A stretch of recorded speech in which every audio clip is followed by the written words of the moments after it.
Man, I've changed. I'm not the same person that you knew 10 months ago. And in this video, I'm going to tell you 10 reasons why I've changed. I'm going to start this video off with what I think has been the least important change over my 10 months living in South Korea. And I'm going to start that with number 10. I'm going to make my way down to number 1 that I think has been the most important change. So, starting with number 10, it's my mannerisms. So the one thing I do the most since I've come to Korea is bowing. So obviously coming from a Western culture, and even though I've lived in 3 other continents, and Asia is the 4th continent that I've lived in, so born in England, so Europe, and then Africa, Zambia, and Canada, which is North America, and now Asia.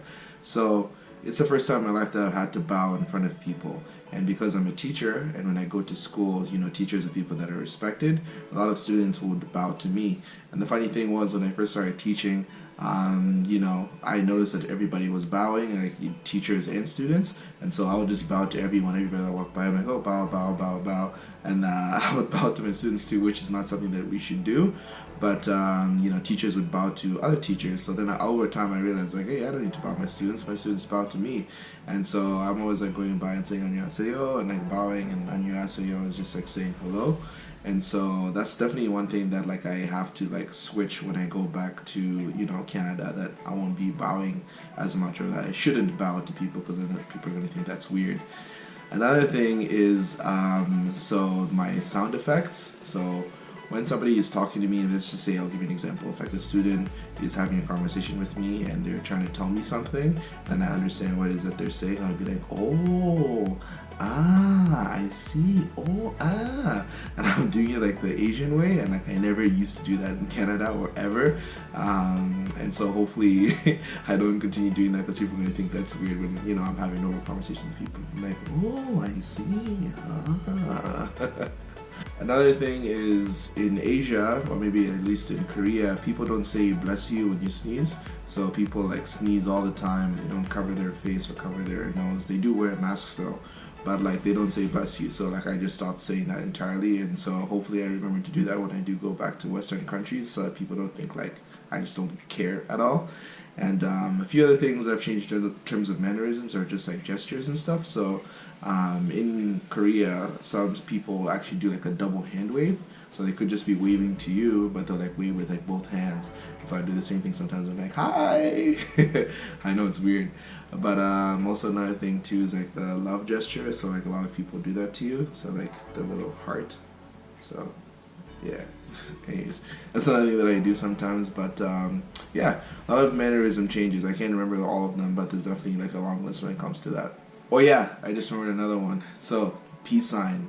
Everybody does the peace sign when they take pictures in Korea, and here they don't call it peace, they call it like kimchi. So kimchi is like the national dish in Korea, and so when they take a picture, they're like hana do set, and then they'll say kimchi, which is like 1, 2, 3 kimchi and stuff. So hey, don't blame me, I'm just following the crowd doing the peace sign all the time, so it is what it is. But anyways, moving on to number 9. The number 9 that I have on my list is my lifestyle. So my lifestyle has actually really completely changed. So the way I used to live in Canada is nothing compared to the way I live here. So first things first, the people around me don't speak English. So I can't just go around and have a conversation with the people that are around me. It is very rare that I bump into an English speaker where I live, because I don't live in Seoul, I live in like a more rural area. So I've gotten used to just, being to myself and just trying to entertain myself, or just find ways to keep myself, entertained or not bored, and talking to people isn't usually an option. I do have friends obviously, but it's not the same as it was like in Canada when everybody speaks English around you. And another thing that's changed obviously is I don't have a car. Here I have a car back in Canada, and so here I walk everywhere, I take the bus everywhere, I use so much public transportation to get to where I need to go, and that's obviously made me healthier. I'm walking more. I don't go to fast food places as much as I used to in Canada, because when you're in your car and then you're feeling a little hungry, you just see like, oh, Tim Hortons would be good now, or McDonald's would be good now, or Burger King would be good now, whatever it is. Whatever you see when you're driving by, you're like, yeah, I may pick up some of that. And I don't do that anymore. And yeah, I feel like I've been living just a more active lifestyle since I've been in Korea. There's a lot of like hills and like mountainous areas, and there's very, very few flatlands where I live, so it's just like a lot of walking. And so the eighth thing that I have on my list here is interests in cultures. So I'm obviously extremely interested in Korean culture. That's why I'm here in Korea. Obviously, there's many, many reasons why I chose Korea, but teaching English in Korea is a great place to do it. And obviously, the Korean culture is something that I liked as well. So right now, I can't really speak English, Korean that much. I can kind of say, some small conversational things in Korean, but I can't have a full conversation with someone. I can read Korean, I can sound out all the words, but I don't understand what it means because, again, I don't have the vocabulary to do that. But in terms of like my interest in cultures, talking to Korean people, learning about more of the culture, attending festivals. I've been to many, many different festivals. Whenever there's a festival going on, which is usually about once a month or so in the province that I live in, I've been to the Salmon Festival. I've been to the Ice Fishing Festival. I've been to, I'm trying to think. There's a few other festivals that I've been to, but yeah, I've been to a number of festivals. And my point is that I want to, expose myself to as much Korean culture as I can, and obviously learning more about other Asian cultures and stuff like that is something that I've just gotten really, really interested in. Oh yeah, the Lantern Festival in Seoul with the dragons and all the lights and stuff. Like that festival is so, so cool, and like I really, really wanted to experience that because you'd always see these movies, whether they're in China or Japan or whatever it is, and you see the dragon and you see the lights and then like the dance and stuff. Like that stuff was so cool. I'm really, really glad that I got to enjoy and experience that. And number 7 on my list is public speaking. So in terms of public speaking, I feel like I've gotten way, way better at it than I was before I got here. So like I said, I'm an English teacher, and so when I'm teaching English, I'm obviously standing in front of a class and I'm teaching anywhere from 15 to 25 students in a class. Sometimes I do have small classes where like there's only 6 students or 10 students, but regardless, I've never had a job in the past where I've had to like stand or sit in front of a certain number of people and speak on a frequent basis. And I remember the thought of doing this before coming here was kind of scary, and just like, oh my god, like I've never done this before, like I don't know if I'll be able to do this. Like it's kind of nerve-wracking. And even when I was training and going through all these videos and stuff, I was just like, I understand that they're kids, but still, public speaking is kind of hard and can be nerve-wracking for a lot of people. But now I feel like I have the confidence to do it. I'm just like, it's no big deal. Every class I go to, I'm just like, hey, what's up? I don't say what's up, but I'm like, hey, how's it going and stuff like that. And it's just like really relaxed and it's chill, and it's just like I'm totally cool with it now, which I'm very, very glad that that's the case. And number 6 on my list is understanding the world better. So, what do I mean by this? This sounds kind of weird saying, what do you mean understanding the world better? But since I came here, I have been exposed to many different cultures, not just Korean culture, and I've been making friends with many people from different countries. So I do meet a lot of foreigners, and they all come from different places around the world.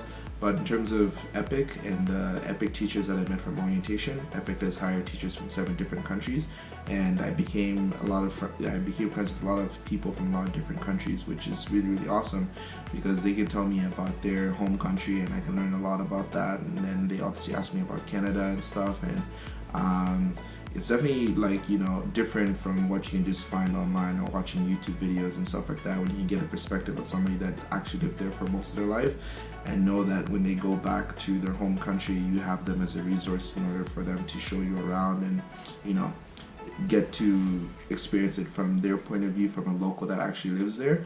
I feel like that's the best way of traveling. You can obviously be a tourist and can fly to any different country around the world that you so choose, but if you have that one person that you can tour with, or they can show you around, and they live there and they know the ins and outs and they can explain it to you better than just you going and taking pictures and walking around and wandering around, I feel like that's like the best way to travel. And now we're halfway through. Number 5 on my list is making a difference. So what do I mean by this? I feel like I'm making a difference for the first time in the job that I've had. I have had many, many different jobs in my past. Like I've done retail, I've done the corporate jobs, I've done, many other, small jobs here, part-time, like lifting, working for moving companies, all like not all of it, many different things. And this is the first job where I kind of feel like I definitely feel like I'm making a difference with the people that I'm working with, not just because I'm a foreigner, but obviously because I'm teaching English. And so a lot of the students that I do get along with are the students that like are really interested in learning English.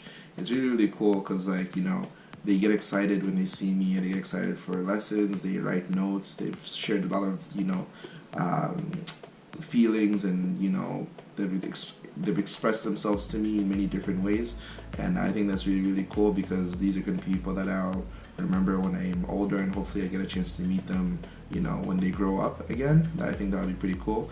And even like the teachers that I do interact with, a lot of them are really happy that they got a chance to meet me. They're very sad that I'm leaving, honestly, but I feel like I have never made this much of a difference in such a short period of time in anything that I've done in the past. So this has definitely been awesome. And number 4 is my interest in history. So before coming to Korea, I was actually somebody that was not interested in history that much. I don't know, I never really cared about it in school, and the jobs that I had in Canada had nothing to do with history. They're all numbers, math, and whatnot. So when I came here, and I know I'm teaching English, but when I started to learn more about Korean culture, like started to talk to the Korean people about their lives and about Korea, and they start telling me the stories about the history with this country. And I'm not gonna share all the stories and stuff, but just like learning about how the history has affected them and where they are today. Obviously North and South Korea, like the country split, and understanding how what had happened in the past, how it's affected them today. There's a saying that history is the best predictor of the future. And I just all of a sudden got sparked to like want to learn more about history. Every country that I will go to in the future, I feel like I'm gonna want to learn about the country's history and find out how like it all connects together, because I feel like learning one history from one country can actually connect somehow, and you can learn from one another and stuff. So this is something that I'm going to continue to do for the next places that I do travel to in the future. And third on my list is experiences over things. So I definitely now value experiences over material things. When I was younger, I used to enjoy buying watches and leather jackets or whatever, just try to like look cool, feel flashy. But since coming here, I definitely value experiences more. And I know that this isn't something that a lot of people have gotten the chance to do. Everybody has their reasons why, like they would say they would love to do this, they'd love to experience this, but they have something that's holding them back, right? Whether it's debt, or whether it's job benefits, or how much they're getting paid, or whatever, or family and whatnot. And now that I've gotten a chance to experience this, I want to just continue to do the things in life that not everybody gets a chance to experience. Obviously, you only have one life, you only get a chance to do this once. So I just have this itch now to want to like do more, and like, what am I going to do next that's going to be cool? Not to validate myself against other people, that's not what I'm trying to say. What I'm trying to say is I want to be able to experience things in life and not really care about buying material things that are going to vanish one day. I just want to be able to know in the future when I'm older that I'm like, hey, I did a lot of cool things in my life. And second on my list is my independence. With regards to independence, I've never been so independent in my whole life. Before coming here, I used to live at my parents' place, and I did live on my own when I was in university. I had a student house, and I lived with some other people that I was going to school with, so I was kind of independent from that standpoint. But there's never been this much independence of obviously me leaving all my family members back home and going halfway across the world, and then just deciding to start a new life for a year. So definitely from that standpoint, I've never been this independent before. Even when I travel, like I'm doing things by myself now. Like I don't really need to have somebody beside me to, go and enjoy whatever it is I like to do. When I went to Japan, I actually flew there by myself. But luckily, I have friends, obviously. So one of my friends just happened to be coming in at a different time. So when I was in Japan, I was just like, hey, it's no big deal. Like, let me know once you arrive. And then in the meantime, I'm going to just walk around by myself and tour and, enjoy Japan while I wait for you to arrive. And the idea of me doing something like that is so, like, I wouldn't believe that somebody told me that I was going to do that at this stage, maybe 2 years ago. if I knew myself 2 years ago and somebody told me like, yeah, you're gonna be traveling on your own, going here and there, blah blah, blah, and I'd be like, really? I don't think so. I don't think you know me. But now I've done these things and I'm like, wow, I can't believe I was able to do it. So definitely my independence level is at an all-time high. And finally, we get to number one. So last but not least is lack of fear.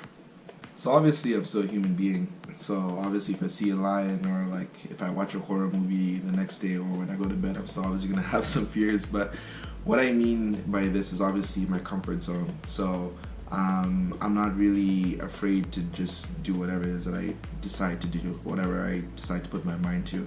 My confidence is like super high right now. I feel like I can do whatever it is that I set my mind to.